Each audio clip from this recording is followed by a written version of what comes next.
An estimated 4 million Americans will not get a chance to vote in the 2024 election.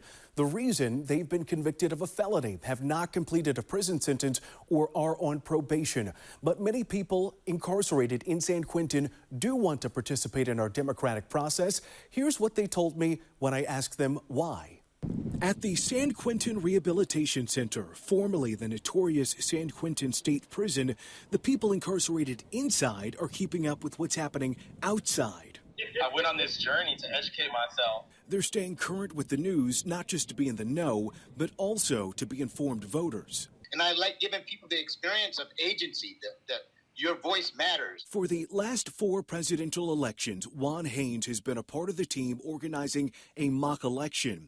Real views expressed, just not real votes. I spoke with him via the facility's How's the focus? less than perfect video chat app. Democracy needs everyone. The fact that we're incarcerated, we're still American citizens, we care about our communities, and our voice matters. The ballots these men cast won't count in the final tally, but it will ensure their views are not counted out. Nationally, roughly 1 in 52 adults can't vote due to a current or prior felony conviction. In California, you can vote after you've served your time, but not if you're currently in a state or federal prison. Do you have any idea of how you'll be voting and how you might be casting your ballot?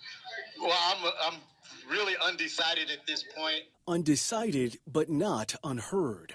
For the first time, the mock election was assisted by Mount Tamalpais College, the accredited school that helps people incarcerated in San Quentin earn an Associate of Arts degree. You can close them behind walls, but there are ways for their voices to be heard. And Amy Jamgoshen, chief academic officer at the college, helped oversee the election. Her class created the ballots sent to the more than 3,200 people incarcerated at the facility. What do you say to many of the people, some perhaps even watching this story, who say, I don't want to hear from those incarcerated voices. I don't care what they have to say. what that means for America is that we have this vast swath of the population that no one's hearing from, that is not represented. The world has something to gain, or U.S. has something to gain in hearing from incarcerated people.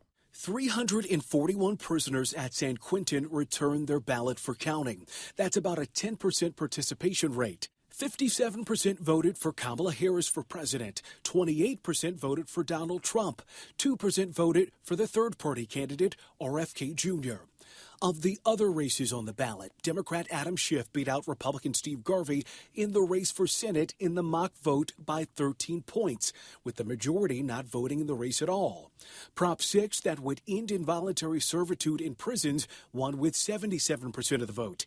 And Prop 36, that would increase punishments for people of certain drug or theft crimes, was voted down with 57% voting no. So as somebody who's been incarcerated his whole adult life, I've never had a chance to vote in society. For people like Jesse Milo, this mock vote means engaging with the community you still care deeply about, even if you aren't physically a part of it. So when we have mock elections, I imagine myself in the free world, and I imagine my vote counting. And so it's really cathartic that I get to express myself. A feeling shared with many who turned in their mock ballot, writing things like, "I want to vote because we matter too," and "My vote should be just as important as anyone else's. I'm an American." The Ella Baker Center for Human Rights helped educate prisoners on bills and ballot initiatives that affect them. James King was once incarcerated at San Quentin, now supporting civic engagement from the outside. If they're curious about a bill or a ballot initiative, if they need the physical address to a legislator in Sacramento, then we can make sure that they can connect with them. And that makes all the difference, I'm told, in preparing these men for an eventual homecoming. Civic engagement gave me my voice back. A voice, but not a vote, in our increasingly divided democracy. In California, people in county jails awaiting trial do have the right to vote, though many people don't have access to a polling place. In 2023, a proposal to give prisoners serving a felony sentence the right to vote, like the men you heard from in this story, failed to gain enough support in Sacramento. I'm Julian Glover, ABC 7 News.